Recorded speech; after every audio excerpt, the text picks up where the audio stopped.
எதிர்க்கட்சிகளைச் சேர்ந்த 8 எம்பிக்கள் இடைநீக்கத்தை ரத்து செய்யும் தீர்மானம் மக்களவையில் நிறைவேற்றப்பட்டது. முன்னாள் ராணுவ தளபதி எம். நரவனேவின் நினைவு குறிப்பின் அடிப்படையில் எழுதப்பட்டு வெளியிடப்படாத புத்தகத்தை மேற்கோள் காட்டி எதிர்க்கட்சித் தலைவர் ராகுல் காந்தி பேச முயன்றார். அதற்கு மத்திய அமைச்சர் ராஜ்நாத் சிங் மற்றும் பாஜக உறுப்பினர்கள் கடும் எதிர்ப்பு தெரிவித்ததைத் தொடர்ந்து ராகுல் காந்திக்கு பேச அனுமதி மறுக்கப்பட்டது.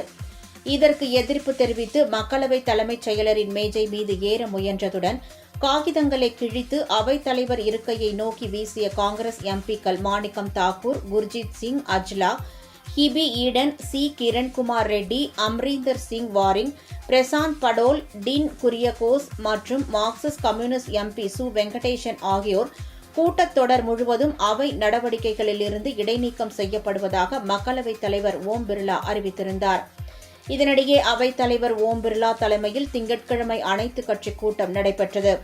இதில் எதிர்க்கட்சி எம்பிக்களின் இடைநீக்கத்தை ரத்து செய்ய வேண்டும் என்ற கோரிக்கை முன்வைக்கப்பட்டது. பதாகைகள் மற்றும் செயற்கை நுண்ணறிவால் உருவாக்கப்பட்ட புகைப்படங்களை பயன்படுத்த மாட்டார்கள், அவையில் நன்னடத்தையுடன் செயல்படுவார்கள் என எம்பிக்கள் தரப்பில் உறுதி அளிக்கப்பட்டதைத் தொடர்ந்து இடைநீக்கத்தை ரத்து செய்ய ஓம் பிர்லா ஒப்புக்கொண்டார். இந்த நிலையில் மக்களவையில் இன்று 8 எம்பிக்களின் இடைநீக்கத்தை ரத்து செய்யும் தீர்மானத்தை ஓம் பிர்லா முன்மொழிந்ததைத் தொடர்ந்து குரல் வாக்கெடுப்பு மூலம் தீர்மானம் நிறைவேற்றப்பட்டது.